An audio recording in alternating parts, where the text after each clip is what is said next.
Hey guys, we're here with Jonathan and Figs after the Gencon Saturday. They played a version of Mono Blue Soul Striker that I think is very, very strong. And yeah, we'll let them hear your thoughts about it. Okay, so I lost one game and drew another one.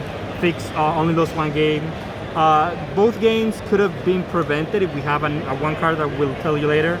I think that card just breaks open like all the matches. Like it makes everything else like super good if you play that card. So we decided on a Mono Blue Soul Striker deck because we feel like this deck is different through the regular list. Like I was killing people on turn 3. Like it's really aggressive and you can like get in there and do a lot of damage. And you don't play what if he counter plays me? If he counter plays me, he's giving me cards back that I'm gonna play again, and I keep like attacking and attacking and attacking, and they have to like keep defending. And that was really good like with this deck. Like, yeah, it's a very tempo based. You keep sending people at the opponent and until like they have to tap down for your counter plays, and then you resolve your own cards, and then you start doing more things that are like more amazing. All right, let's get into the list. So obviously the leader is Soul Striker. Yeah.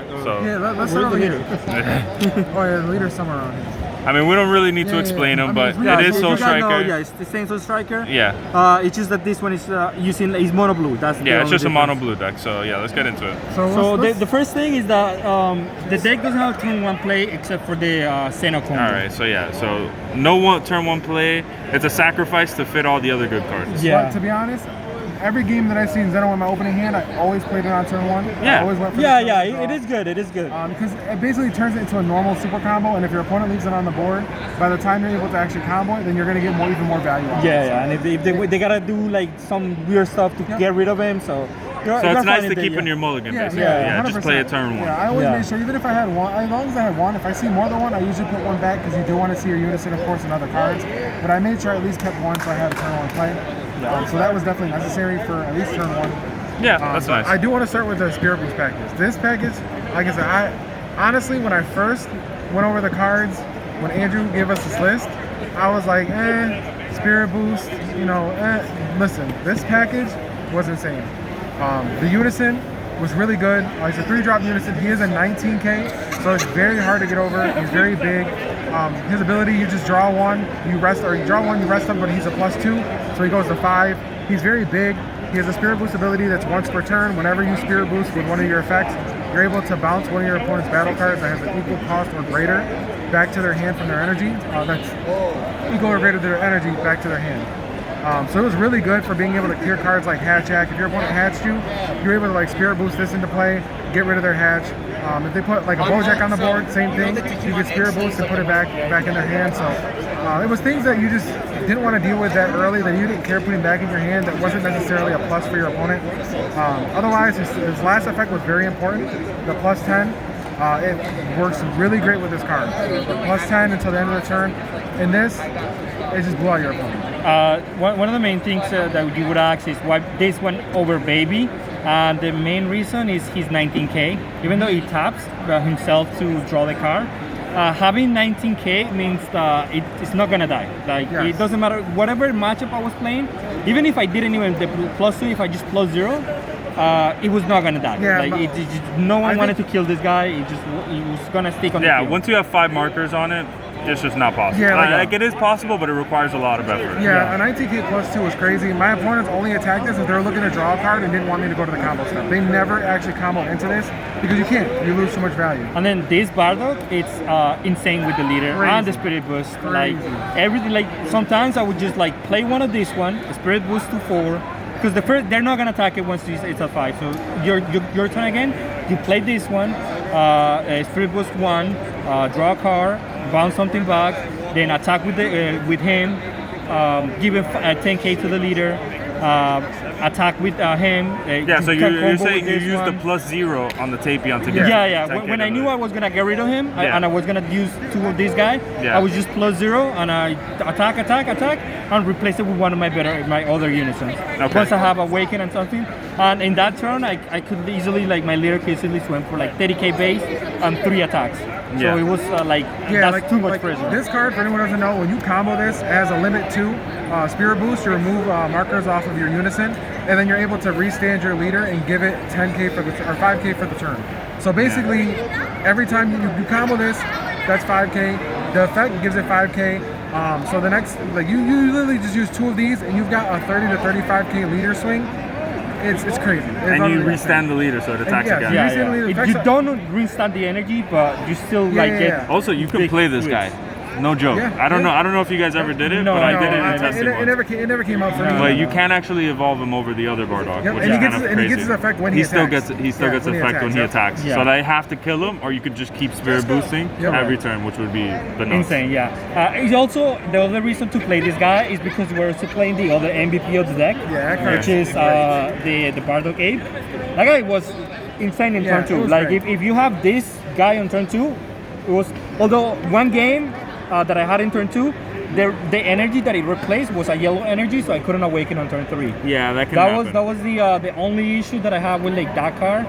But it was okay. Like this guy has blocker, which means that you're gonna leave. It's a 20k blocker. There's a lot of good things. One, it's a 5-drop, right? Yeah, so it's a it 5 gets drop. around Zamasu. Yeah. And then 20k draw a card, restand, double strike block. Like, it has a lot of keywords. Yeah, it has a lot and of it's a good 5K. keywords. Yeah. And it being a Bardock name, them both being Bardocks, being able to evolve over either of them in the energy makes it more consistent. Because this card used to suck. Because there weren't any good 100%. blue Bardocks. Right. You know?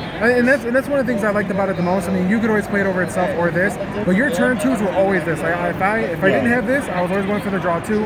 Otherwise, this on turn 2 against every matchup I played was just so detrimental.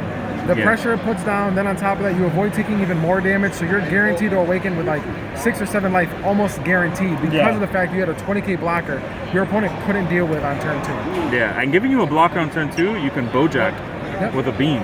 You know? Yes, Yeah, I ran into that so many happened. times. I did that where I had this one, like the best turn 2, 1 and 2 charge were these 2. 100%. Yeah. Or, that was insane. Like you were representing so much to having those cards in your energy. That's And that's insane. why a lot of players we played against, like literally on turn 3, they just got smoked because this card comes into play. It's a 20k. You got a 20k dual attacker. Everything's 20k. So you're not committing to any of these swings because you're already above par on their lead. By the time this guy came out, like they already were at 4 life.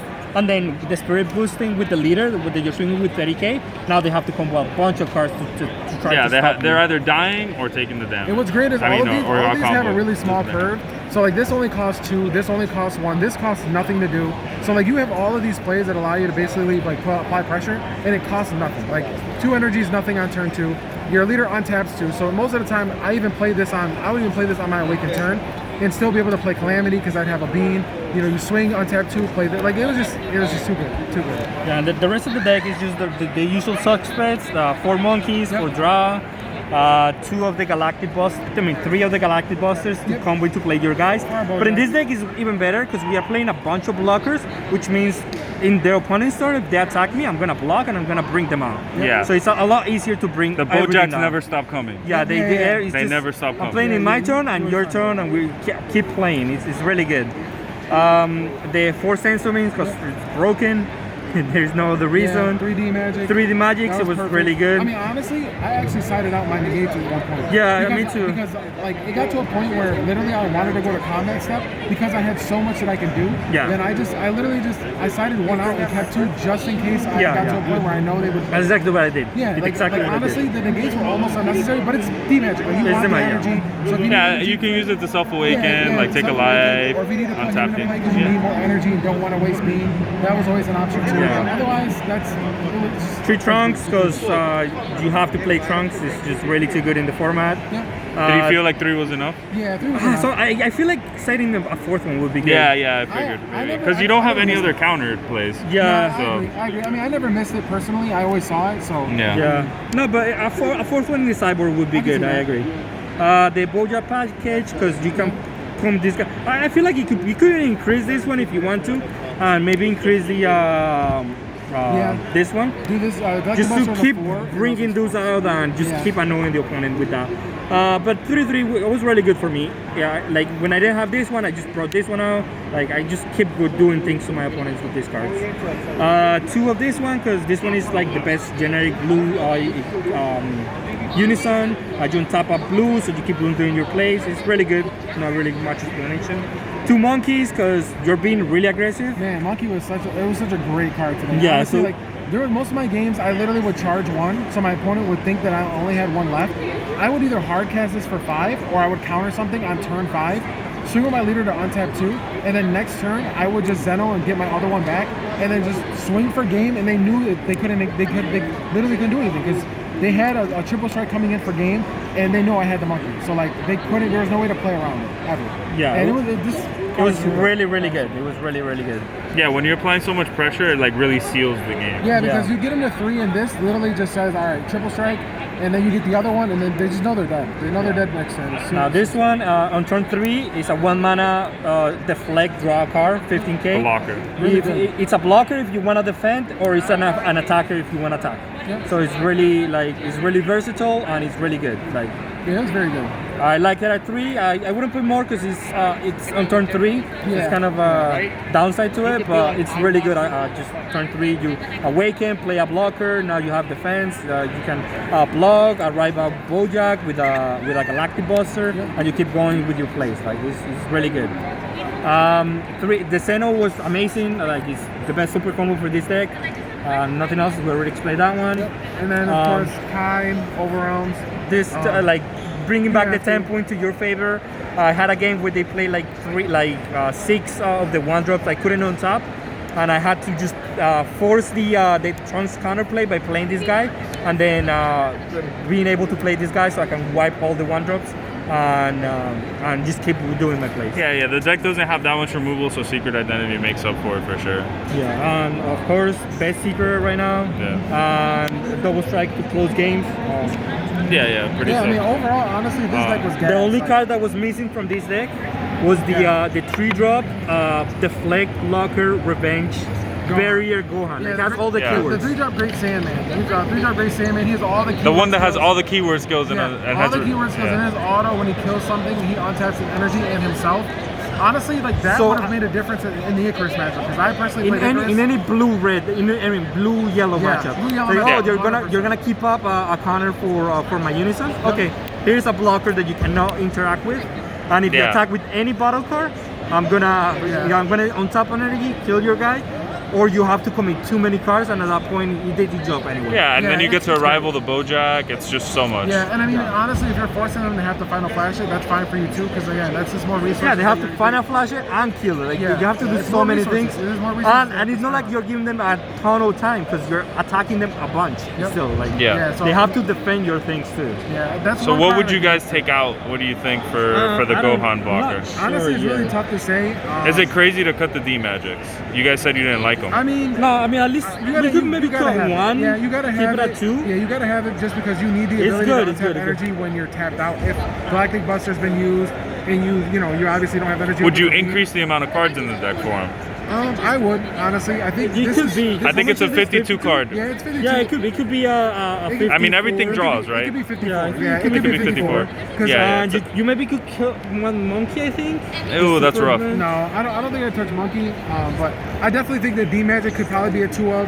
I'm not a fan of negates in this deck because, again, You have so wanna much go to combo. blockers. Yeah, Like, you wanna I go to And the mean- combo. blockers are effectively work Yeah, as a, and- yeah, and that's they're another negates. blocker that you gotta add. Yeah. Your opponent usually is So not yeah, gonna maybe combo this. cutting a D magic probably is the right choice. Yeah. Okay. Yeah, D-Magic All right, can so make that's it an better. interesting thing. And let's take a look at the sideboard. Oh, What do you guys we have? had deep conflict Yeah, inside. you do yours.